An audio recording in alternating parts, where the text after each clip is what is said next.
Good afternoon, BookTube. It's Tony here from Loxter Reads. It is the end of November, which means it is the end of Remembrance Reads. This was my first month running my BookTube channel, and I've learnt a few useful lessons. Number one, don't launch a BookTube channel without giving it any real proper thought, even if you've got a specific subject you want to talk about. Preparation. I have lived a lot of my life doing things on the spur of the moment, stroke bullshitting.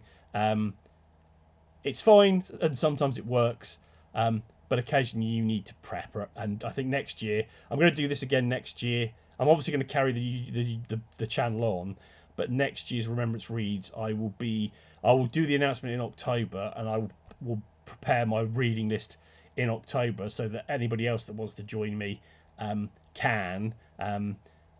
I've hopefully got somebody else that might be involved next year so that we can have some actual discussions.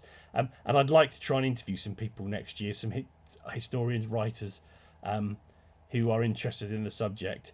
I know my channel doesn't have a huge number of followers or a huge at this point, but hopefully by the time we get to next year, it'll build up at least a little bit.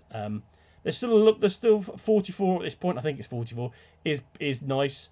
And the comments have been really helpful. And it's good to have people interacting with what I'm doing. I didn't read as much as I wanted to. I think that's partly just for some things took a bit longer than I changed my TBR and went back to reread a few things that I'd read before. It's partly because I had a bit of an existential crisis about the point of doing all this reading, which I'm still not entirely over, but I think I've sort of dealt with it a bit better.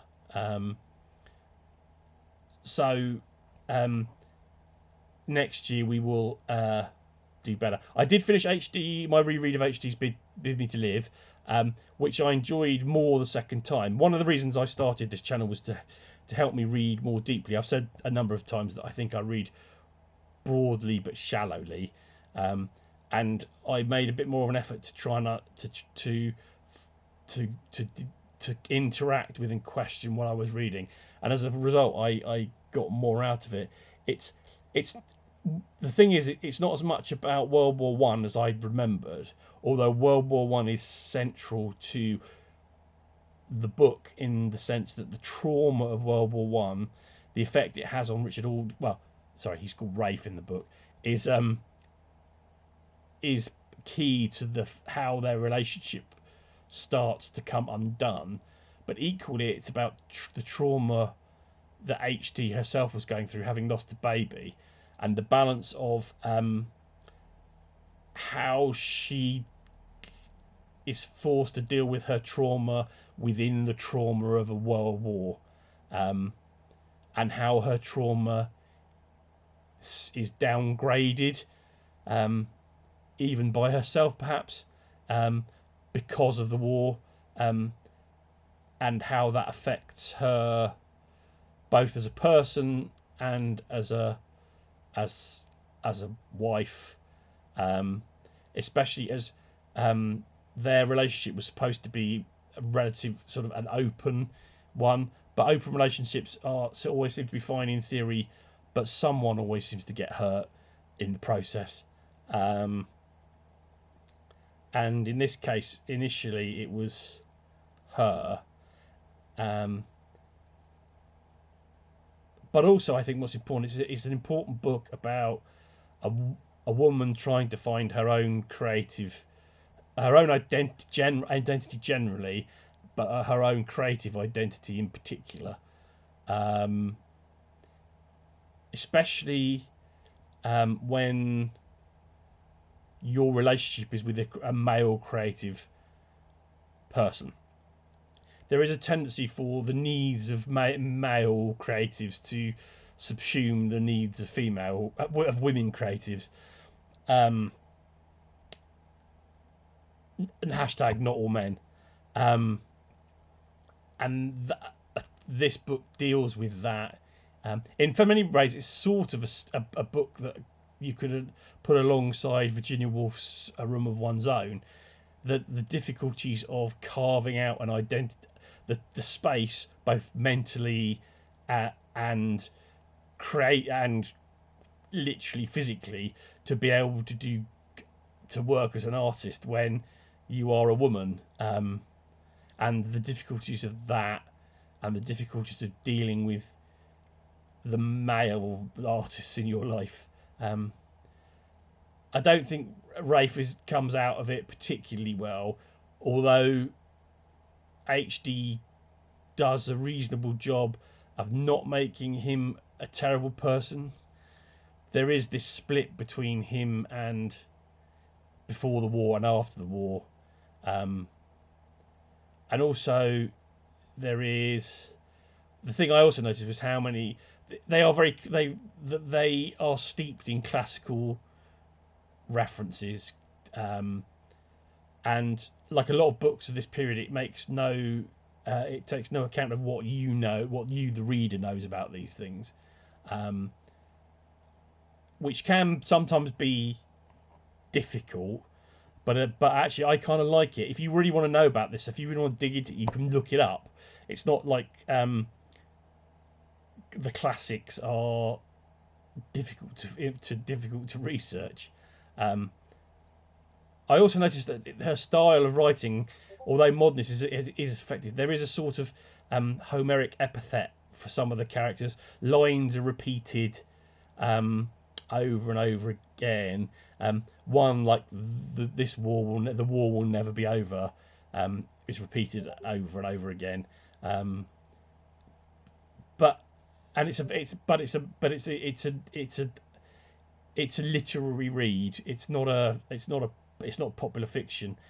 I'll say again, it needs to be a Penguin classic, because, and I'll say again, if Death of a Hero is a Penguin classic, this should be a Penguin classic. I assume it's almost out of copyright, because it was well, actually no, because it was, although it was written in 1928, apparently it wasn't actually published until 1960. But I enjoyed it, and I really do recommend it. So that was that.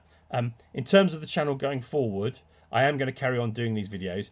I'm not sure whether I'm going to do individual book reviews or just do them as like a weekly reading update. What I'm reading, when I'm reading. I have a oh, I'm looking at it now.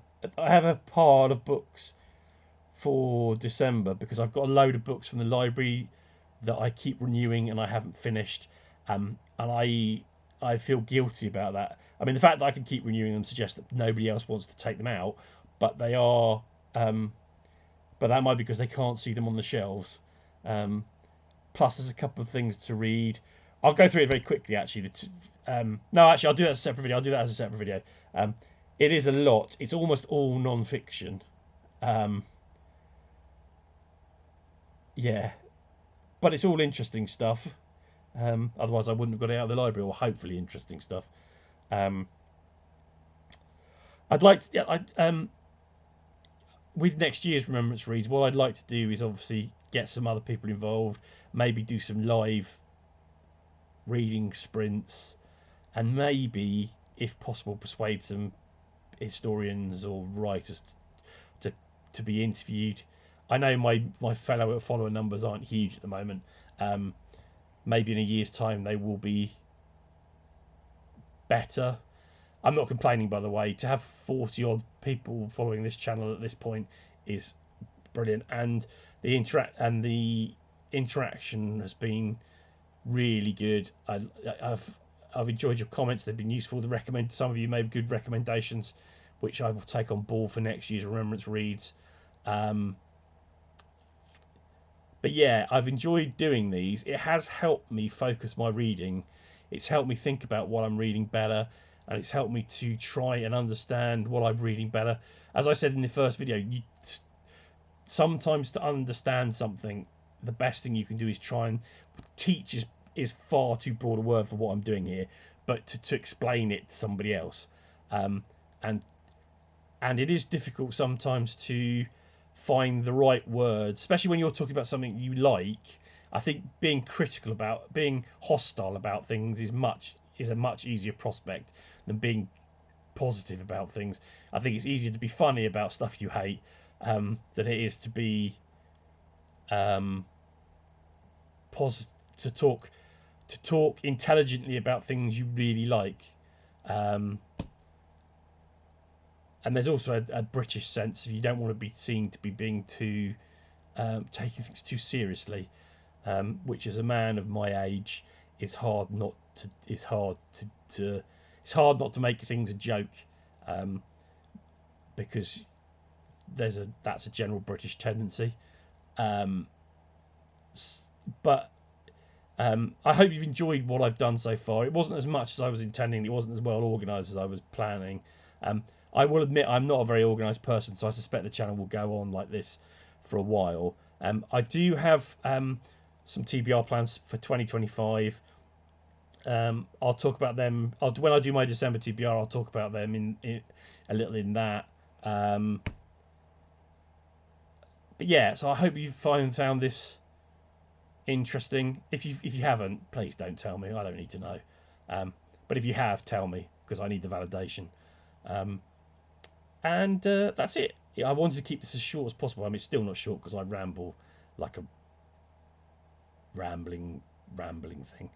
But anyway, have a good weekend, and I will speak to you soon.